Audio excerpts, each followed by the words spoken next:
बिस्मिल्लाहिर्रहमानिर्रहीम, अस्सलाम वालेकुम स्टूडेंट्स। 2 मिनट दीजिए, इसकी इंटीग्रेशन फाइंड आउट हो जाएगी। मुश्किल नजर आ रहा है लेकिन मुश्किल नहीं। एक रूल सिखाता हूँ, सिर्फ और सिर्फ एक रूल, उस रूल को समझ लीजिए, आप इसका ऑटोमेटिकली जो है इंटीग्रेशन फाइंड आउट कर लेंगे। रूल क्या कहता है भाईजान? रूल ये कहता है ना, आपके पास सिंपल सा रूल है, ठीक है कि रूल नंबर 3 है, क्योंकि हम लोग पहले 2 रूल्स पढ़ चुके हैं। रूल ये कहते हैं, अगर आपके पास अगर एक्सपोनेंट है और उसकी पावर में कोई कांस्टेंट और साथ एक्स है और साथ ही ब्रैकेट में फंक्शन है, मतलब साथ कांस्टेंट भी और फंक्शन भी है, और प्लस का साइन, उस फंक्शन का आगे डेरिवेटिव मौजूद है, उस फंक्शन का आगे डेरिवेटिव, तो स्टूडेंट्स आप लोग डायरेक्टली लिख लो, मतलब ये हमें कहते हैं आप लोग डायरेक्टली लिख लो e की पावर है ax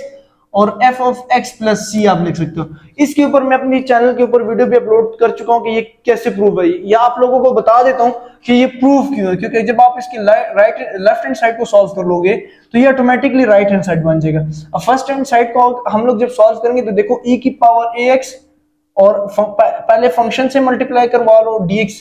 और फिर इधर dx भी आता है, ठीक हो गया, इधर dx भी आता है, और इज इक्वल टू, और इसी e की पावर x दूसरे फंक्शन से भी मल्टीप्लाई करवा लो, तो e की पावर ax और दूसरे फंक्शन मतलब जो डेरिवेटिव जिसका लियो dx, इसका भी इंटीग्रेशन आ जाएगा, ठीक हो गया, इसका भी इंटीग्रेशन। अब इसको देखो मैं राइट हैंड साइड की तरह बना दूंगा ये चीज। अब ये मैं क्यों करवा रहा हूँ, क्योंकि सवाल का ताल्लुक किसके साथ है, सवाल इस तरह डायरेक्ट इसके एक स्टेप के अंदर आंसर है, लेकिन ये चीज समझना बड़ा जरूरी है। अब देखो यहाँ पे a कांस्टेंट है, बाहर आ जाएगा, e की power ax f of x और dx, यहाँ पे इंटीग्रेशन बाय पार्ट्स लग जाएगा, और इसको मत छेड़ो, इसको छेड़ना नहीं है, ठीक हो गया। अब यहाँ पे क्या करो, a ब्रैकेट लगा लो, e की power ax as it is integration of नहीं फंक्शन और डेरिवेटिव है ना हमारे पास, तो जब हम लोग फंक्शन और डेरिवेटिव इसका लेंगे तो हम लोग क्या करेंगे कि first function as it is, तो f ऑफ x को हम फर्स्ट फंक्शन कह देते हैं, ठीक हो गया, और e की पावर x को हम लोग सेकंड फंक्शन कह देते हैं, ठीक हो गया, minus integration bracket first function का डेरिवेटिव मतलब f ऑफ x का डेरिवेटिव, ये टर्म भी साथ आएगी, जगह थोड़ी छोटी है, और इंटीग्रेशन और सेकंड तो वो e की पावर ax और dx और ब्रैकेट क्लोज और dx प्लस, और ये भी साथ एज इट इज आएगा e की पावर ax और फंक्शन डेरिवेटिव ऑफ x, ठीक हो गया। अब अगला स्टेप ये होगा कि a f ऑफ x, ये a इन दोनों से मल्टीप्लाई होगा, ठीक हो गया, ये a इन दोनों से a f ऑफ x और e की power ax divided by a, ये इसकी इंटीग्रेशन होती है, माइनस a इधर भी मल्टीप्लाई होगा 1 बाय a होल इंटीग्रेशन, इसका डेरिवेटिव होता है f ऑफ x, और इसकी इंटीग्रेशन होती है माइनस, इसकी इंटीग्रेशन होती है e की power ax divided by a, वो ये a मल्टीप्लाई होना, डिवाइड नहीं होना, a और प्लस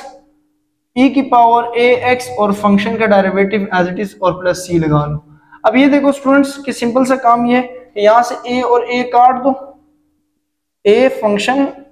ठीक हो गया, यहां से भी a और a काट दो तो सिर्फ फंक्शन e की पावर ax माइनस, यहां से क्या बचा जी, e की पावर ax पहले लिख लो और फंक्शन का डेरिवेटिव बाद में, क्योंकि यहां पे दोबारा फार्मूला लगना है, और साथ ही प्लस e की पावर ax फंक्शन का डेरिवेटिव प्लस c, ये और ये पॉजिटिव और नेगेटिव का कट जाएगा, e की पावर x को पहले लिख लो, फंक्शन लिख लो प्लस c। आप लोग देख सकते हो कि मैंने कन्वर्ट कर दी इस चीज को इसके इक्वल, जब मैंने इसको कन्वर्ट कर दिया तो मैं ये लिख सकता हूं, अब ये जो सवाल का इसके साथ क्या ताल्लुक है, देखिए e की पावर 1x, 1 जो है x किसको रिप्रेजेंट कर रहा है, a को, 1a को, होल ब्रैकेट a की जगह 1, मतलब 1 तो मल्टीप्लाई कर लो। अब फंक्शन मैं कहता हूँ नेचुरल लॉग ऑफ x है, रीअरेंज तो मैं कर सकता हूँ, और इसका डेरिवेटिव जो है वो 1 बाय x और dx। अब अगर आप अंदाजा लगाएं a 1 के इक्वल आ गया, फंक्शन जो है वो हमारे पास नेचुरल लॉग ऑफ x होता है, और जब हम इस फंक्शन का डेरिवेटिव लेंगे तो इसका डेरिवेटिव 1 बाय x हो जाएगा, तो ये टोटली इसका आंसर सिर्फ एक स्टेप का आंसर है, तो हम डायरेक्ट वो लिख सकते हैं कि e की पावर x मतलब 1x और फंक्शन जो है हमारे पास क्या है, natural log of x plus c, ये इसका आंसर है, ये क्या है इसका आंसर है, ये इसका सोल्यूशन है। तो सोल्यूशन सेट हमारे पास क्या है, इतना आसान है, तो काइंडली ये आप रूल याद रखिएगा, ये रूल बड़ा इंपॉर्टेंट है। अगले क्वेश्चन के अंदर भी यही रूल लिखना है, तो मैं वो जगह नहीं मिटाऊंगा, मैं सिर्फ ये मिटा लेता हूँ। तो प्रॉब्लम नंबर 16 तक के लिए मोहम्मद फैजान को दीजिए इजाजत, चैनल नहीं सब्सक्राइब किया सब्सक्राइब कर दीजिए, फॉर मोर वीडियोस के लिए शुक्रिया, अल्लाह हाफिज।